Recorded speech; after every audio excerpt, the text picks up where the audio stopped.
one of the things in history that the status researchers really made me understand is the rise of the Nazis. That, like, growing up in the UK, there's always this question: how could it have happened? How could this technologically advanced, sophisticated country descend into Nazism?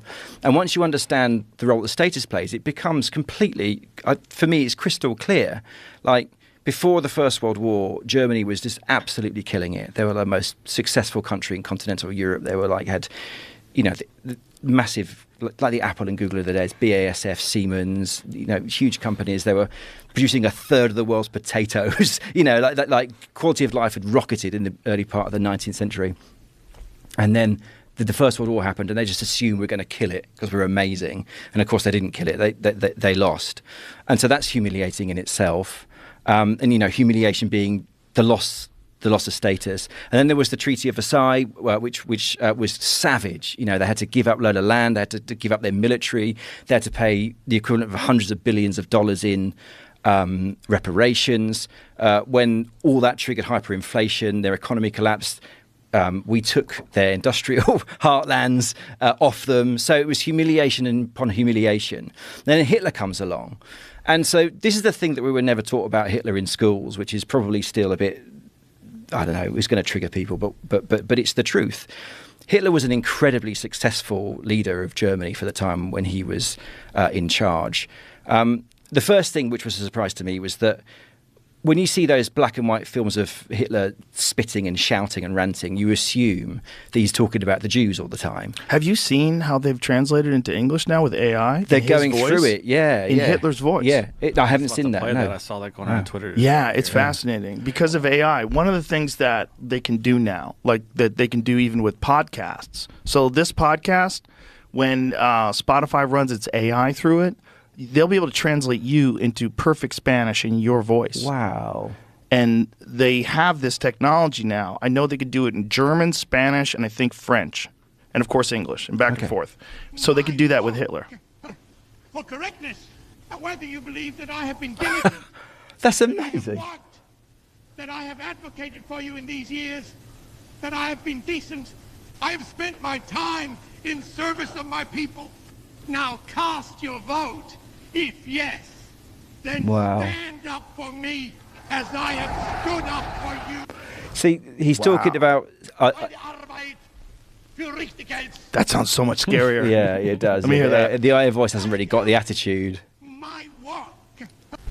Du, meine Arbeit für richtig hältst. Ob du glaubst, dass ich fleißig gewesen bin, dass ich gearbeitet. That fucking accent, boy. Yeah. There's something about German. When you hear him yelling, you're like, instinctively. I think it's burned into us. Yeah. But he's not, he like during the 30s, he wasn't ranting about the Jews because everybody was anti-Semitic in that period in history. But the middle classes, they didn't want to see the Jews being attacked and killed. It didn't play well. So he suppressed all of that stuff. And all that ranting, most of it, he's talking about, I'm going to restore Germany's status. I'm going to create this Third Reich, this 1,000-year kingdom. And that's what convinced people to support him. And he did like some of the statistics are quite extraordinary. When the Nazi Party came in, a third of the population were unemployed, and by 1939 they had full employment. Between 1932 and 1939, GDP went up 81%. So he was doing the thing of restoring Germany's status. And when you see that footage of people going completely mad, that's when he's reversing the humiliations of Versailles. So he took back the industrial heartland by force, and nobody stood in his way. They went mad. He took Austria. Nobody stood in his way. So it was all about the restoration of status. That explains the rise of Hitler. And they did it, like there was some mad stuff in the research, like women would get swastika tattoos. They would do the Hitler salute at point of orgasm. Whoa. Yeah. Whoa, that's kind of hot. Yeah. There was a butcher that was making swastika sausages. People would even name their female children after Hitler. People with tuberculosis would stare for hours at pictures of Hitler because they thought they would make them better. So again, that's another example of that status. That's how mad people go for status. It was taken away from them, and he didn't just promise to restore it. For a while, he did restore it. So that's why they loved him. It wasn't to do with with really anything else. When do you think meth came into the picture? Oh, yeah. Because somewhere along the line, the Hitler story is not complete unless you realize Hitler was a meth head. Yeah, and weren't his army on amphetamines? Everybody was on amphetamines. That's how they talked the kamikazes into doing that. Yeah. Yeah, that's not a natural pattern of behavior for grown men. No. Flying planes and boats. No. You got to be fucking jacked. Let's go, bitch. You just want to take everybody out.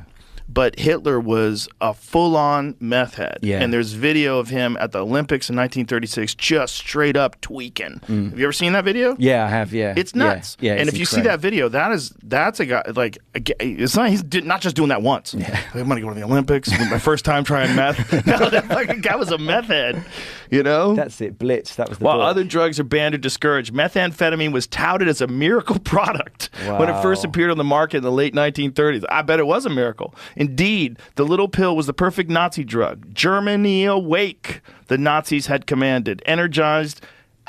Energizing and confidence-boosting, methamphetamine played into the Third Reich's obsession with physical and mental superiority. See? Superiority, there you go. In sharp contrast to drugs such as heroin or alcohol, methamphetamines were not about escapist pleasure. Rather, they were taken for hyper-alertness and vigilance. Aryans were the embodiment of human perfection, and Nazi ideology could now even aspire to be superhuman. Yeah. And such superhumans can be turned into super soldiers. That's it, superhuman. So it's the same as the...